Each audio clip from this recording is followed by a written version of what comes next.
So have there been any further developments on Call of Duty? I think the success or failure of Call of Duty really hinges on if everyone can get a PS5, because nobody is interested in buying PS4 games at this point in the history of the world, because you want it to be on the PS5 because eventually you're going to have a PS5. So there's been a lot of stubbornness around, I'm not buying a PS4 game. I want to buy a PS5 game, but they don't have a PS5. I don't think they're going to get one by the end of the year. Yeah. Well, especially because really the time horizon here is like the end of the week. And that's almost certainly not going to happen. Although I think everybody in our friend group has signed up for the Sony lottery raffle thing, where you can get the opportunity for them to email you to let you maybe get in line to possibly buy a PS5. Is it a lottery or is it actually a queue? It is an opportunity. It's basically a drawing to give you the chance to buy it. So like if they email you, then you're in. It's not like the kind of thing where they've done in the past where you just join some queue and then at the beginning of that or like at the end of the little countdown clock, they just pick random numbers and assign people. Like it doesn't matter where you are in line. It just randomly assigns, you are position number 1, you are position number 2, you are position number 3, but it has nothing to do with what time you got in line. And then they'll basically look back their list and say, okay, we have 500 PlayStations. We'll go to like number 600. And then everybody after 600 will just tell them, yeah, you're not getting one today. That's what they've done in the past. What they're doing now is what they probably should have done in the beginning. And you basically can put your name on a list. And I don't know if they're randomly picking or if it is a queue. I think they're randomly picking. But then if they email you, then you're in. So there's no like extra level of chance. I've just like thrown my email in the hat 2 weeks ago. And maybe they'll email me saying I can buy another PS5 for a friend of mine, or maybe I just won't hear anything and I already have a PS5, so I don't really care. Gotcha. So if you get an email, you can buy a PS5. Correct, but only if you are available at the time when they say. Like they will email you and they will say, you can buy a PS5 if you do it on October 30th at such and such a time. Gotcha. And if you miss that time window, then they give your spot to somebody else. So, who knows? Welcome back to Pride and Accomplishment. I'm Chris. And I'm Jason. This is episode 61. Full disclosure, Chris and I have been on vacation. Separate vacations. Separate vacations. At the same time. In roughly the same area of the world. Yes. But, so we haven't had a whole lot of time to play anything in the last week or so. But that doesn't stop us from doing an episode or from, me, doing some stuff in some games. Yeah, you've had a very productive return. Or Chris, pull on his Switch. Yes, and I did take my Switch with me because this was a trip and I took the Switch. So what we're going to do today is really just a grab bag of a lot of smaller topics, I think. I don't know that we'll get too deep. I don't know. Well, I'm sure we will go off on a tangent on something because we always say, oh, this is going to be a short episode. And then it ends up being like an hour and 10 minutes. So I'm not even going to say it. 3-hour episode incoming. But yeah, so we kind of have a smattering of different topics to talk about and we'll get right to it. In one of the Discords that we're in, Jason, I happened to notice a bunch of screenshots from Guild Wars 2 that were in kind of a little diorama, like a little progression. I also took a video if you want the video. Oh my goodness. So, okay, so I've played a lot of MMOs in my day, like a lot of MMOs. I've only really gotten into probably 3 of them, maybe 4.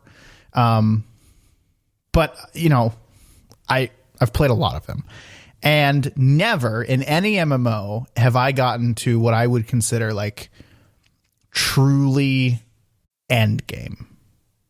I think in Star Wars Galaxies, Star Wars Galaxies is too much of a sandbox to be really like, to really have an end game. I think the whole game is really end game, but Guild Wars 2, finally, I think I have gotten to the point at which I can say I am in end game, like true end game, not level 80, not like max level, like end game.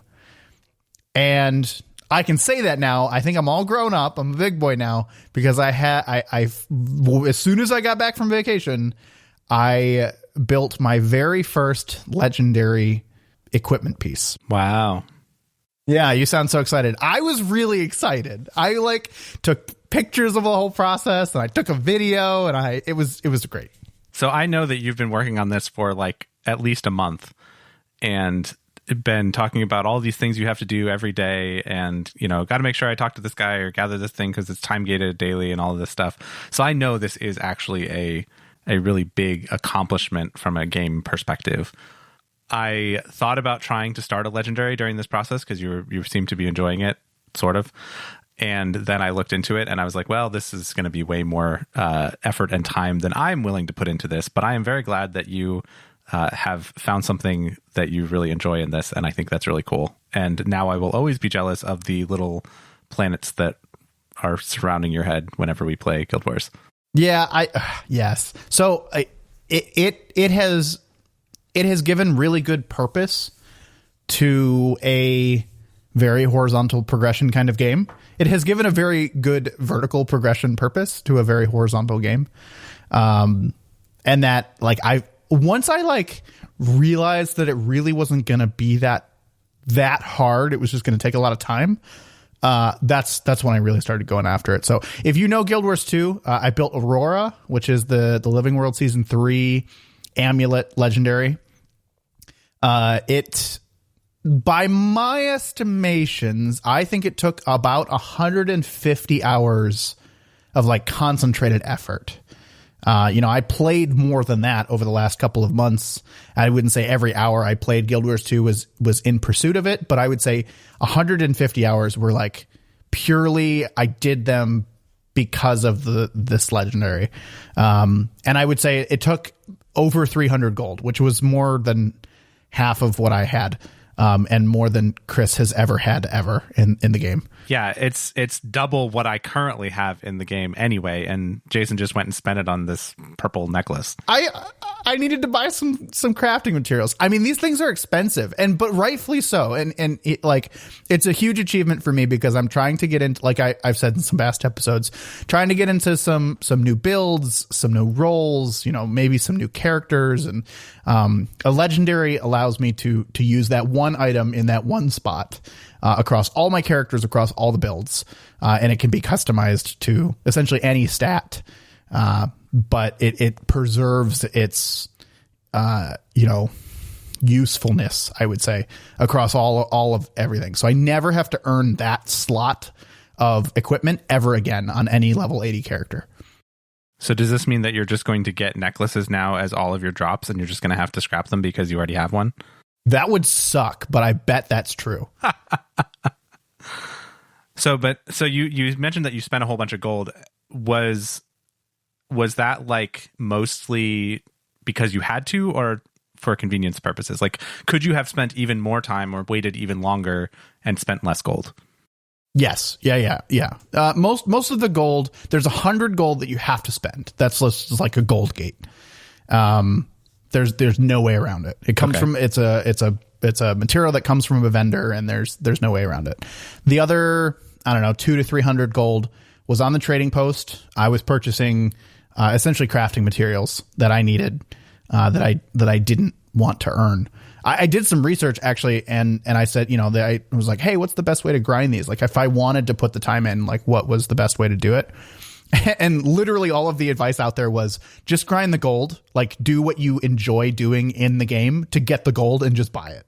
It's more efficient to just do what you enjoy than to target these specific crafting materials. I was like, oh, well, in that case, I'll just spend the gold. Cool. I mean, it's really cool. I'm being a little bit of a joke, but I think this is really neat, and I think it's a very big accomplishment, and I share in your pride and accomplishment for this.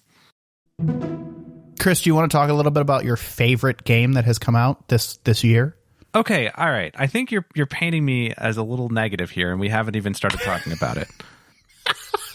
I mean, it was pretty clear pretty quickly that you were struggling to enjoy the experience. Okay, so to back up a step here, Back 4 Blood which is the spiritual successor to Left 4 Dead, with the same, number 4 there instead of the word, from the same team, has come out on Game Pass, which means that we, of course, wanted to give it a try. And we had a bunch of friends that were playing it as well. And so what had happened was I did not get a chance to play Back 4 Blood for a couple of days when it first came out because I forget why. And a bunch of people did play, and so they got a little bit into the story, including Jason. And one night, I joined Discord and everybody's like, hey, we're playing Back 4 Blood. Do you want to play? And I was like, okay, sure. And so I fired up Back 4 Blood, which I had already downloaded and already installed. Like, I was ready to play it. So it wasn't like this was somebody dragging me into playing it. But I then joined and we're like, I don't know, on the 7th level. No, we were on the 4th. Okay, fine, whatever. It just felt like it was pretty far in there, and like I'm doing the thing that you do, when you are playing a game and catching up to friends that are already like through things, and I'm like skipping tutorials, and they're like loading me into this thing, and like I don't get any of the new player experience or anything, and it's just like, okay, we're doing this level. I'm like, all right, I've played Left 4 Dead, I kind of understand what's going on, but then there's all these questions about like cards and like what do you want to do, and like this is what the director's playing these cards, and you have these cards, but you have a starter deck because you haven't put any time into thinking about your decks or your cards. So I didn't know what I was doing in a card perspective, but I was just like, okay, fine, I'll just click stuff, it'll be fine. And it was. I mean, I don't think that really had any real effect there, but like then it was just like you get dropped into this whole thing and you don't know what the special zombies are, you don't know like what causes the horde to come. I mean, you kind of have a general idea, car alarms and stuff, but there's different kinds of special zombies that are slightly different than the ones in Left 4 Dead. There's one guy that's like 15 feet tall and you're just like, what is going on? It was a little overwhelming, shall I say. It's a zombie game. It's supposed to be overwhelming. And then I will actually say, yes, okay, fine. But I would also say that in some parts of it, it was not overwhelming enough. Like, it was almost like there was just repetitive. It was just, there was a lot of just like, okay, here's more waves. All right, we got to survive for 2 minutes. Why 2 minutes? 2 minutes is a really long time, or 5 minutes, I think it was, when we were outside of that diner. And I don't know. I didn't really click for me. I have a few comments. Go on. First, the game doesn't really explain the special zombies, and that was kind of like that. It's kind of like in the spirit of like let's go back to our roguelike episode. It's in the spirit of that a little bit, where you like are learning how to deal with them.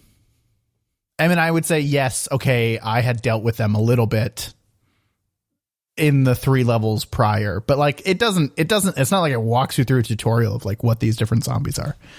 So point number 1, I went through the same thing, and that's just a new player experience. Point number 2, you're right that we rushed you through the card stuff. But at the same time, I don't know that you believed us that it didn't matter so much. It was one of those things that like you don't fully understand it by doing it for the first time. You have to do it like 15 times to like start to really understand how it all works. And like you don't get to set anything. You don't have any cards. You're a brand new player. Like, sure, it didn't matter. And I don't know that I probably didn't express that well, that like just literally pick anything. It doesn't matter. Like you will start to understand it as you need to. And yeah, I'll give you that. That was probably a little stressful. But third, but like the core gameplay, like the actual just running and gunning and shooting and killing and getting objectives, I just felt like you didn't enjoy that. Forget everything else. I just don't think you enjoyed that. Okay. All right. I'm going back to that, trying to strip away all of the meta systems from this game and think about the actual gunplay and the zombie part. And yes, I think actually one of the things I did not like was the, I guess, chaos and the inability of myself to figure out who my friends were. And that was probably just comes from some time. And I have played this game maybe twice. And I think the second time it was more fun than the first one, I will say. Because like I played without you at one point, and it was better the second time. That's promising. I'm not like, it's not my favorite game now, but I would, I'd like to give it another shot. But my biggest challenge there was when we were doing the diner scene, like inside the diner, I guess it was. You got to this whole like crazy wave battle where you were like had loud music playing and zombies coming from like all over the place, and I couldn't tell like who was on my team, which I know is like realistic, and in a real zombie apocalypse you wouldn't know. The humans are on your team. I know, but like some of the humans got so covered in zombie guts that like they were just like red zombie looking people, and the only way that you could tell that they were on your team was that they were holding guns. Like that to me was a little bit like, I'm glad that friendly fire was not on strongly. Like I think it was on a little bit because I don't know if you can turn it off. No, it wasn't on at all. But, okay, well, I was glad that I couldn't kill my teammates because I think I tried about 10 times. So that was a little bit like, okay, well now I feel stupid because I was wasting my time shooting at this person who's on my team. Granted, they do have good voice lines. They do have like good like, hey, what are you doing? Like they're good at telling you that you are shooting your friends. But still, I was like, oh man, really again? So that was a little bit frustrating, perhaps. And I guess the other thing that I did not like, and this is probably just me not liking this kind of game, so I will take that as a me thing. But I wanted to be able to funnel the zombies through a certain place, and I understand that they come from everywhere. And I didn't like not feeling like I knew where they were going to come from. Like, I like more of the tower defense style where they're like, okay, the enemies come from this one spot. It's marked. There's little arrows on the ground. Like, they followed this path. Like, and I know, and that's not what I want out of a zombie game. I don't want that structured, but like, I would get the feeling like I was like, okay, I'm covering this window and this door. And then it's like, oh, there's a whole back door that you just can't, like, you didn't even see, and they're coming out of there, but it was previously closed, and they've knocked down that door. And it's like, okay, well, but I was assuming that door was going to stay closed. And I understand that creates a dynamic game, and I understand that makes it interesting, but I need it to be just a little less interesting. Yeah, okay. I'm on both sides of that coin, I think. I see what you're saying, and I actually agree with you. I think that, man, I don't know if there's a game like that. Is there a first person shooter like that where you get to like create or block off? It's like Call of Duty zombies like that, because you're covering up certain windows, right? Like you get to, but yes, they're still going to try to come through those windows. You just have more time. But they come through the windows very slowly. Like you kind of get the idea of like, okay, this window has, 6 planks on it, and they are knocking down like they're tearing down the planks, and you can kind of glance at that window and be like, oh, okay, that one's got like 2 planks left. Like they can't, like they're going to be here in a second. Whereas in this one, it was like, okay, that door was closed and now the door is gone. Like there's no chance to like put the door back. And the zombies. So like, I do like Call of Duty zombies. I will like, because that is a very cool PvE mode in a game that's very PvP and I'm not terribly good at, which is again, another little psychologist couch moment for a different time. But the Call of Duty zombies are like slower moving, and they're more like wave based, and they're more, you can kind of keep up with where they are and where they're coming from, because they also only spawn and come from certain windows or certain places, and the places that they come from get expanded throughout the level as you kind of open up more regions of the level. And so it's a different thing to this, where this is much more objective of like, okay, carry the medicine from point A to point B. You just have to basically get through this gauntlet of zombies, and then at the end, we'll make you do some kind of holdout or something like that. So it's just a different game. Yeah, I would say it's also much slower. Much slower. Yes. And there's like visible levels too. And in Call of Duty, you're like, okay, this is wave 1. Then the little like tally mark shows up on the screen. Okay, now it's 2. And then another tally mark. Okay, 3. And you know that like every 5 levels you get a power up, and like every 10 levels you get special zombies or whatever. There's a bunch of different things that are kind of mechanics built into the gamey part of that game, because it's more of an arcade style game than a survival kind of game. The other thing is, I think you experienced a not standard level. The diners, the defense of the diner or whatever both of those were not like what I would consider standard Left 4 Dead levels. Typically, you're much more on the move. Like you're much more like driving towards an objective or trying to get to the safe house. The stand in place and shoot things is not what I think of as a normal level.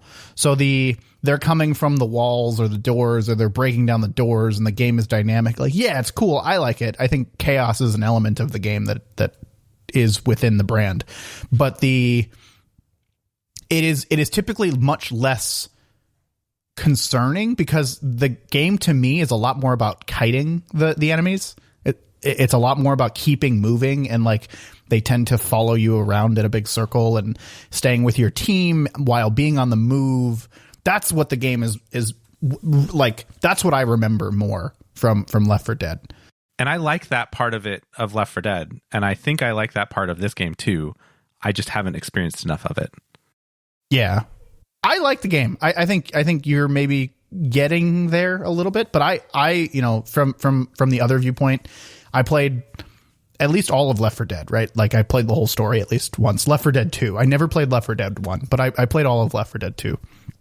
And I really like Back 4 Blood. I think it's a really good spiritual successor of Left 4 Dead 2.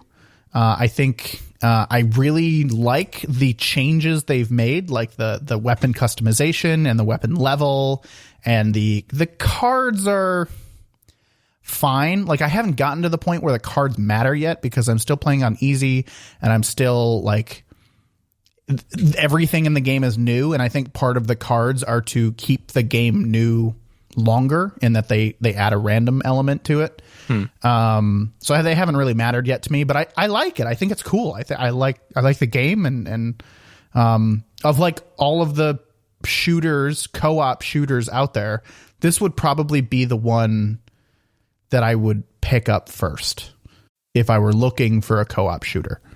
Yeah, I think that would be, I would agree with that, at least to try it and see if it kind of works with the group dynamic that you've got. And if everybody enjoys it and all of that. Again, I some of it is a little bit faster than like a Call of Duty Zombies, but nobody ever wants to play Call of Duty Zombies with me, so that's fine. So I'm kind of still playing New World. That makes one of us. I mean, we've been on vacation for a while, and I have to say, because I was so close to a Legendary in Guild Wars 2, that was kind of where my focus was going, at least until I finished it. And the other thing about New World is they're in this really weird state of in between for server transfers, and some of our friends have already transferred and some of our friends have not. And everyone's kind of like talking to each other and like, where are you going? Where are you going to end up? Like, what are you doing? And they, as of recording right now, we are in the spot where they enabled them, found a gold duping exploit, and then have disabled them. So I'm still stuck on my original server while some of my friends have moved. And honestly, it's like, I don't want to play right now. I don't care to play. Yeah, I'm with you back on the original server, because all of that kind of came and went while we were both out of town. And so we're both kind of in limbo, I would say.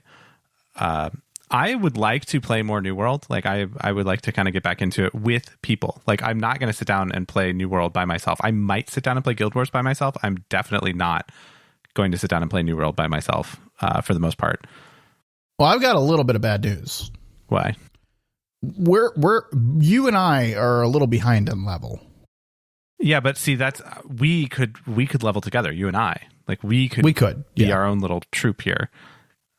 Yeah. And actually, I will also say that New World itself is fun to play hanging out on Discord with people. Like I wouldn't sit and play New World by myself and watch TV or not watch TV and just play the game. I wouldn't do it, but I might do it if I was kind of hanging out in Discord with other people, and to be able to talk about what I was experiencing. And if they've already done it and they can kind of say, oh yeah, that part was tough, or oh yeah, you got to go over here. Like that kind of social part of the game is important to me. I would say I have heard some people that have moved and are now playing together, and they're kind of all settled, a little higher level than us, but they're talking about like more of the dungeons that they're experiencing. And I am getting some of that FOMO. Like I want to experience that. I want to level up. I want to do more like dungeons with people. So that's kind of what's keeping me interested. But again, I don't feel this like big urge right now to play, just because I feel so disconnected from everyone. everyone around, like all on these different servers. So I don't know when they're going to re-enable it. Maybe by the time this is published, they've re-enabled. But they just keep, I feel like they just keep dropping the ball on this world server stuff. First, I like, we've talked about it on the previous, like the whole idea of servers is just so frustrating that I just can't play with, like, I just want to play with my friends. Like, forget the PvP element. I just want to I just want to run dungeons or like run open world quests with my friends. So, that is number one. Number two, it took forever to get world transfers out, and, now it's out and they've taken it back. And I just like, all of this is kind of driving towards like some frustration with the game for me, where they just keep dropping the ball. And every time they drop the ball, I'm just less and less interested in playing. So, I still want to, I still am going to, just not, I mean, honestly, not until they get this thing working. I think that New World's window of opportunity of interest is closing quickly, because Call of Duty is coming out on November 5th, I think. And then Forza Horizon 5 launches sometime in that week or so. Oh, I forgot all about that. So that's going to be a good week or two of attention, right? And then there's going to be the holiday season, and then there's the holidays themselves. And WoW has their quality of life patch 9.1.5 that's coming out next week, I believe. And so like all of these things, like the gaming, there was kind of a lull, like there wasn't too much going on, and there was kind of like New World came out, and then there was a few weeks, and then Back 4 Blood came out, and then there's been a few weeks, but now it's going to be Call of Duty, Battlefield, all of these things, Forza. There's a couple other games I think that are coming to Game Pass. I mean, it's just the space is going to get very crowded, and so if I'm picking things to spend my gaming time on, New World is going to have to prove that it's worth it, I guess. And that's, I think they're not winning any points by making me feel like I should hold off on playing their game until they get their act together with server transfers. We'll see. I agree with you. I think it's going to be really tough here soon. And I just, I feel this need to keep playing. There's this tiny want. I don't think it's going to last very long. I've always wanted to get to max level. Like that's been my goal in New World, is to get to max level. Man, I don't know. I'm starting to doubt whether I'll make it. I think if we really make a concerted effort, we can do it, but I don't know that it's going to be worth it. Like, why? Like, to what end? Unless, I guess maybe if we all get onto the same server and there's compelling reasons for us all to be, forming a corporation or whatever they call it. A guild. No, not a guild. Company. What do they call it? Company. There we go. Yes, a company then that like has a bunch of influence on a server, and that's fun in some way. That might keep it alive for longer, but I think that the content itself, as we've talked about in the previous episode, doesn't really suck you back in a compelling way. As we mentioned at the top of the show, we were both on vacation last week, and for me, that means that I took my Nintendo Switch with me. You blew the dust off the top and cleaned it a little bit, or? I don't have to do that because I actually know where my Switch is right now. Fair enough. And it's sitting in its dock next to the TV, connected to the TV. But as I do, I took the Switch with me, and I played a couple games on it. I played the perennial favorite Hades, which I'm still working through, kind of getting all of the... I've beaten it now. Like, I've gotten to the end and beaten the final boss at least twice, I think. But I still got a bunch of like secrets and stuff to uncover, and like beating it with all the different weapons, and there's a whole bunch of stuff to that. And as we might talk about in a minute, it's a roguelike, and I think those are fun for me for different reasons. But I also played a game that I bought a while ago that I had not tried yet, which was Paper Mario and the Origami King, which came out, I think, last holiday period. This is a new Paper Mario, right? This is not a remake. This is a brand new for the Switch Paper Mario in a real, true, like the old Paper Mario. So I don't know if you played like Thousand Year Door, which was the first one. I did. I played the original. Yeah. Yeah, for the N64.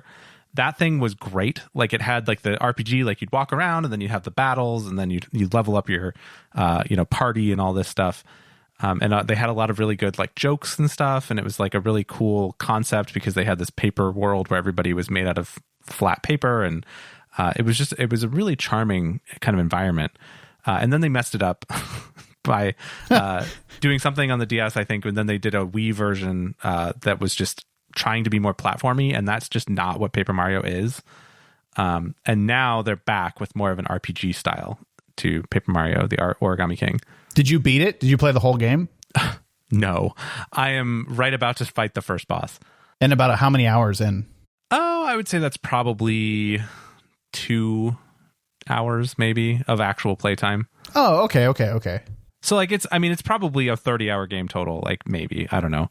But and I've been kind of stopping to smell the roses, so to speak, kind of looking for all the different little side things and back alley stuff and finding all the little collectibles and everything. I mean, more than I need to, right? I've been doing a little bit more of that than is probably strictly necessary. So I'm about to fight the first boss. I'm at the save point that's right before the first boss.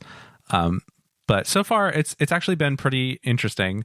The humor is still there, right? There's a lot of really good little quips and puns and jokes and things. The gameplay is very, very easy. At least so far, it seems to be very easy. The battle system is really weird. They have this ring battle thing where you kind of Mario's in the center, and then you have enemies that are on this like ring grid around you, and you can manipulate the rings. You can either spin the rings or you can move the enemies kind of in a radial line, like through the center of the circle, basically. In a line, and the goal is to get them either in groups of 4, like little squares, or to put them in a straight line. And you can use your boots to jump on their heads with a straight line, or you can use your hammer to hit them in groups of 4. So it's kind of like a little bit of a puzzle before you actually do the fight. And most fights are super, super easy. Like it's like, oh yeah, you get one move. They tell you like you have one move, which means that you probably can solve this in one move. And they give you 30 seconds to figure it out, which is, time pressure is a little bit like, oh my gosh, I got to do this.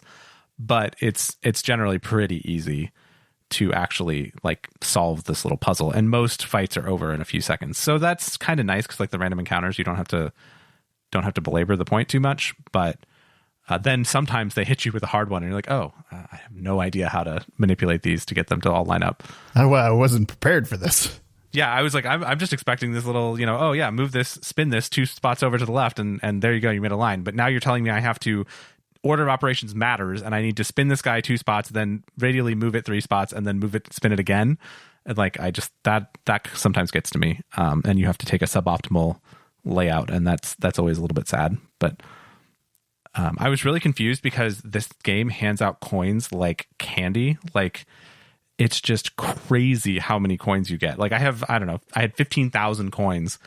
Going into this one spot, and this guy's like, oh yeah, I'm gonna auction this thing or give it to you for 10,000 coins. I was like, no. He's like, okay, how about 5,000 coins? And like one of the little hecklers on the side was like, that still seems kind of expensive. And I was like, you know what, I have 15,000 coins. He's asking for 5,000 coins.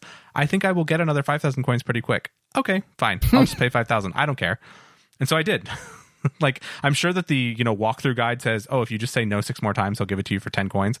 But like I was just like, I don't care. Like, here, you can have them, because you're supposed to spend coins on basically power-ups in battle. So like I mentioned, there's a time clock, and you can spend coins to extend that clock, but you don't really need it. Like sometimes if I'm like, oh gosh, I'm getting close to my time, I'll hold the plus button for a little bit to get more time. And usually I massively overestimate. Like they give you 30 seconds. I just press and hold the plus button for a little while, and then it gives me like 70 seconds. And I'm like, oh, okay. For like, I don't know, 300-400 gold, maybe 700 gold. I don't know. But the point is that the money is so like fluid that it doesn't really matter.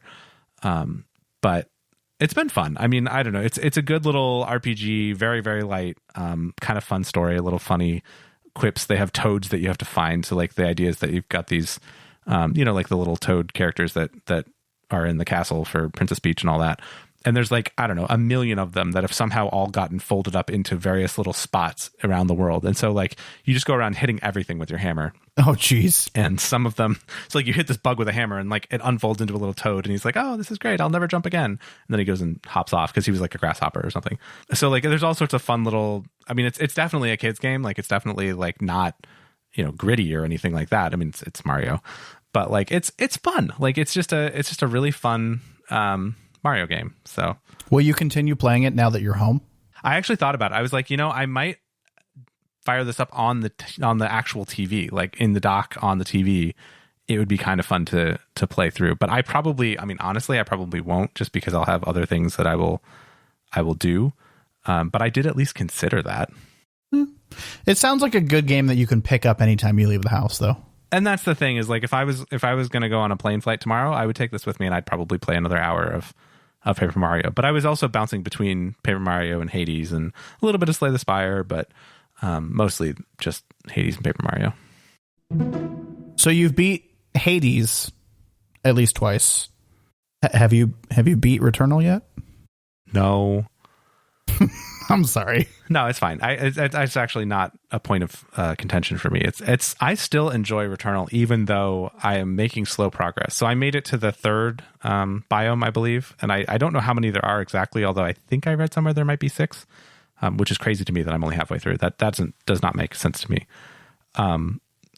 But I have been still consistently enjoying picking that game up for a half hour here and there. And I think there's several reasons that I'm still enjoying it. One is that the randomness is still exciting to me, and that's really the key part I was kind of mentioning about roguelikes, like Hades.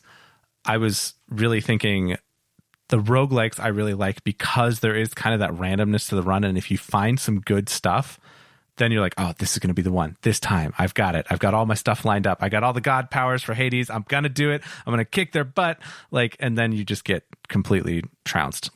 Yeah, I totally get that feeling. I know exactly what you're talking about. And Returnal is the same way. You're like, oh my gosh, I found this perfect gun in the second room of the first level.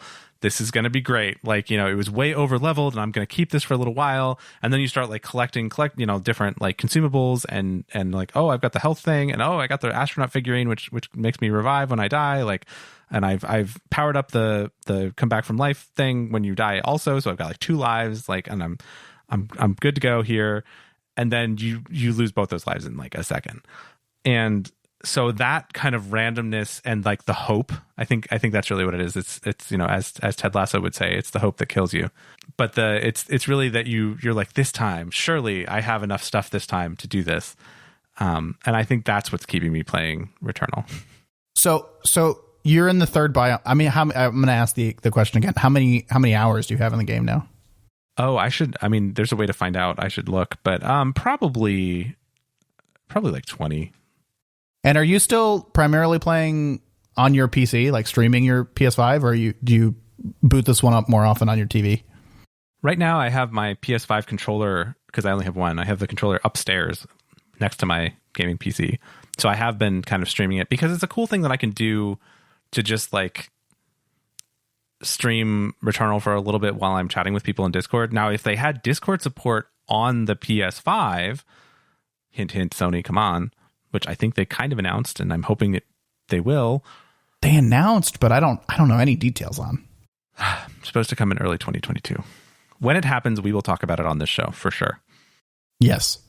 But I just like to kind of hang out in Discord, and then I can do kind of all of the, I guess you'd call it farming for a run. I can go around and kind of collect money and power-ups and stuff before kind of going into the hard parts. And that's something that's nice and social. I don't have to concentrate too much to do that. And sometimes I'll even go further while still talking to people. But if I really want to concentrate, I might drop out of Discord and be like, hey, I'm gonna try to do this boss.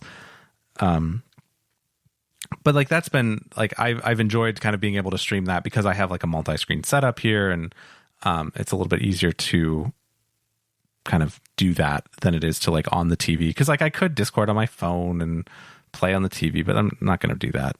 So a long-winded answer to your question, yes, I am still playing via streaming on my PC, and the latency has actually been fine in my wired internet house. I think that's, I keep thinking about buying a PS5, and I haven't done it yet because I haven't found I don't know, there's no true super need yet. I think once God of War comes out, it's going to be I need one yesterday. But I think that's the way I think I'm going to set it up right there. And you can't, I can't see what you're pointing at.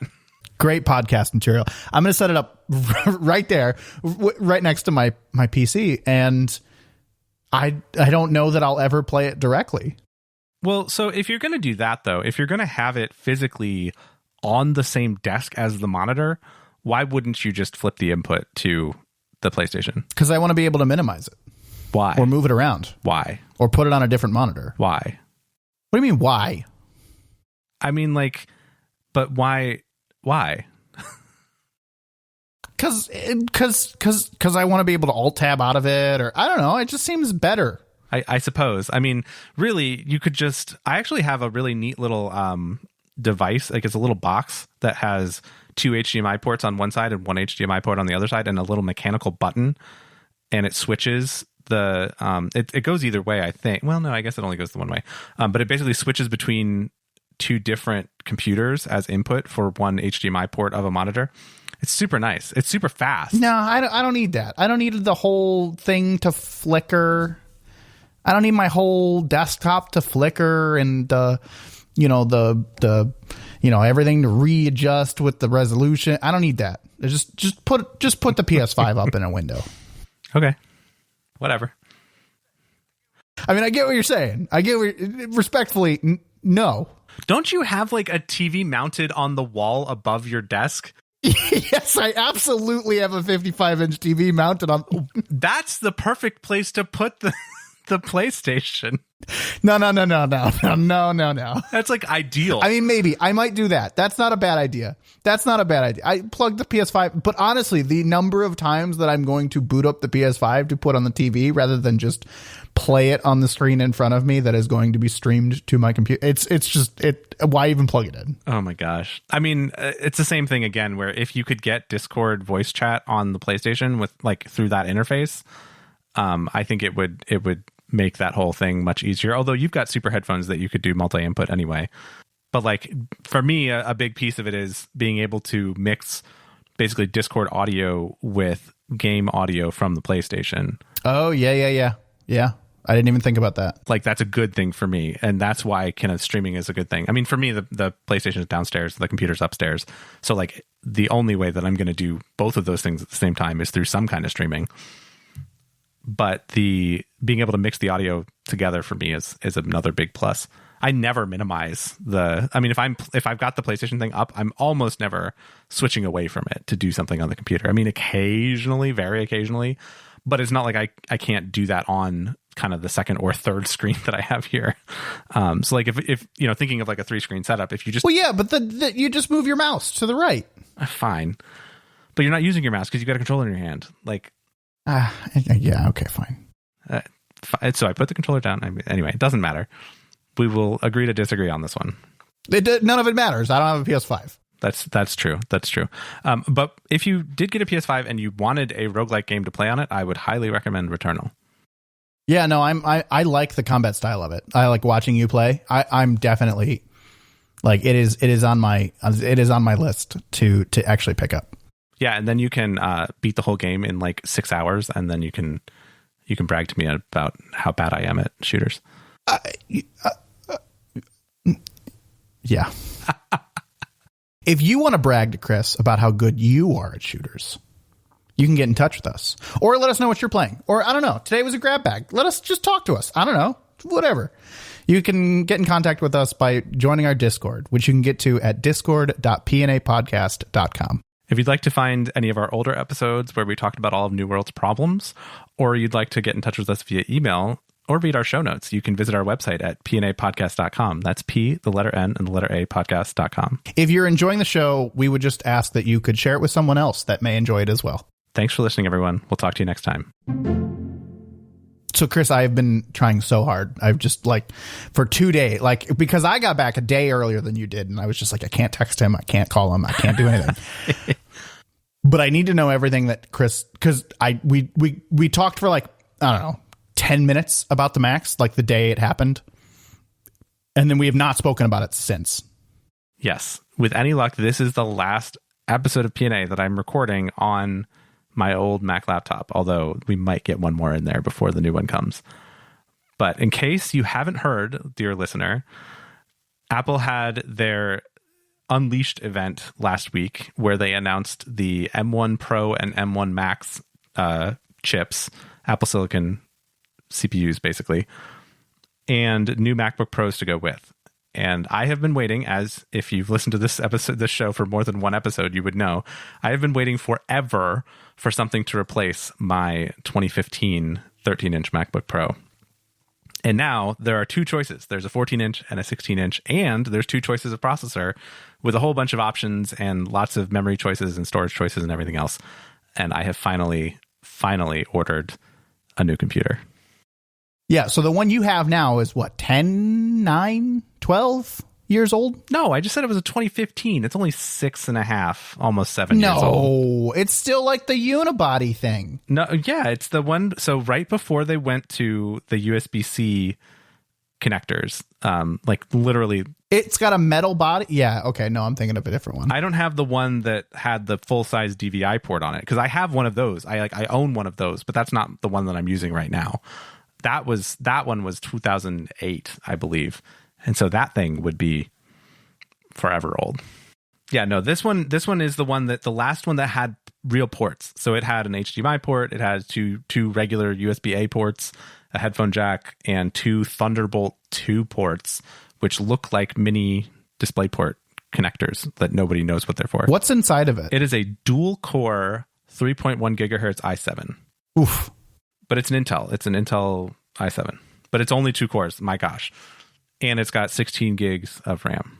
Okay. Well, I mean, okay. So it's not good on RAM, but it's not bad. I mean, 16 gig was the highest it could have at the time. And you've kind of gone all out again so that it'll last, 10 years this time. Yes, I have gone a bit over the top, I would say, on ordering this one. So I went with a 14-inch MacBook Pro with an M1 Max with the highest number of GPU cores available. So it's 32 GPU cores and 64 gig of RAM, because I was kind of just like, all right, I'm going crazy. You talked me out of 64 gig on my desktop by telling me that I could upgrade later. So I only have 32 gig on my gaming desktop. Can't upgrade this guy. But I can't upgrade this one. So I went all the way to 64 because, yes, in 2028, when I'm looking to replace this thing, it will 64 gig will probably be the bare minimum of reasonable RAM choices. So I have 64 gig of RAM. Yeah, no, I agree with that one. And I did upsize to a 2 terabyte SSD in this thing. Why do you need 36 GPUs cores? 32. 32. Let's not get too crazy. Why? Okay. Why do you need that many? Well, so the choices, so I wanted to get to 64 gigs of RAM. And to do that, you have to go to the M1 Max chip, which includes either 24 or 32 cores of GPU. And I decided that the price difference between those things was $200. And at the point where you're spending several $1,000s on a computer, the $200 looked pretty inexpensive, and I wasn't sure if maybe someday I would find some use for 8 additional GPU cores. So I just went ahead and said, all right, $200, not too bad. I'll just go for the top of the top chip here. And because I'm expecting to keep it forever. Gotcha. So you fell for the floor mat fallacy. Yes, I did. It's okay. I probably would have done the same thing. I mean, at this point, again, it's in terms of percentage of the overall purchase, it was a fairly low one. I went back and forth more so on the RAM and storage of do I need it? Do I not? Because it was $400 upgrade to go from 32 to 64 gigabytes of RAM, and it's not a terrible price for RAM. Yeah. See, I think the RAM was a great call. I don't know why you need 2 terabytes of storage, but the fact that it's not upgradable that's the thing that's just I guess I don't use that much storage on anything I own, but I don't know. Yeah. I mean, a lot of it, as I was explaining it to people and justifying it to myself kind of day of as I was ordering it, a lot of it was just to not have to think about it, right? I'm never going to have to think about RAM in this thing, I hope. And I expect not to really have to think about storage, because what I'm coming from on this current computer, this 2015 MacBook Pro, is a 256 gigabyte SSD. The whole drive is 256 gig. So it is tiny. And I have partitioned this thing for boot camp in the past. I have used external drives with it. I've definitely put it through its paces. Right now I have 13 gigabytes free on this computer, and it has of about 250 total capacity right now. So it is, I think I was overcompensating a little bit going for the 2 terabytes, but I was like, I'm not gonna get cornered again. I'm just gonna go for it, have way too much storage space, and we'll see where we go. For comparison, for those of you that don't know, like, things about sizes, because I know my mom's one of them. She has literally no idea what we talk about when we say like 100 gigabytes. All of Pride and Accomplishment, all of the files for all 60 and not really 61 yet, but for all 60 episodes, all of the files, all of the audio, all of the editing, all of everything is about 100 gigabytes. And that's great. Now I won't have to delete the files from P&A as I compress them down to publish them. I can just keep them on my computer. Yeah, I don't, but I let OneDrive handle it. Yes, but I am so looking forward to having a modern Mac. And this is, of course, my first Apple Silicon Mac, so it'll have the ups and downs of that, in that it won't be able to run Windows, which is kind of a bummer. I mean, it's nice to have the flexibility, but I didn't really do it much anyway on this computer, mostly for hard drive space, I think. But it also will have, crazy good performance and hopefully really good battery life, because that's another thing that my current computer has. Okay battery life, but it's 7 years old and likes to remind me that it would like battery service that I'm not going to give it. So we'll see how this goes. Okay, so in the theme of the show, you have 32 GPU cores. Yes. And a pretty decent CPU with 8 high performance CPU cores. Yes. 2 lower energy, or what is that? Not going to factor into this question. And then 120 hertz mini LED 100 nit brightness screen. 1,000 nits. Sorry, 1,000 nit brightness.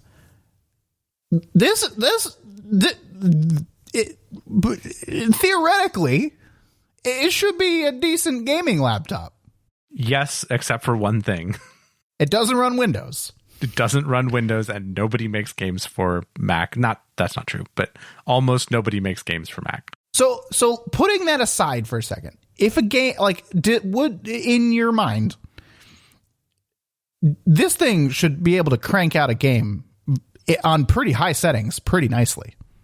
Yeah, I mean, in their presentation, Apple was comparing it to gaming like the Razer Blade 15 and the something that had a RTX 3080 mobile chip, and it had not quite as good as a 3080 in GPU performance, in like raw GPU performance, but it was, at least it was able to do that on battery, which was their main point, was like, yeah, you'll get like an hour of gaming on the 3080, but you'll get several hours, like many more hours of working with the M1 Max as compared to the 3080. So yes, it should be a very formidable gaming computer, and it's mostly held back by software. Some have actually estimated that it has as much or more raw computing power than a PS5. Do you think Windows is coming to ARM?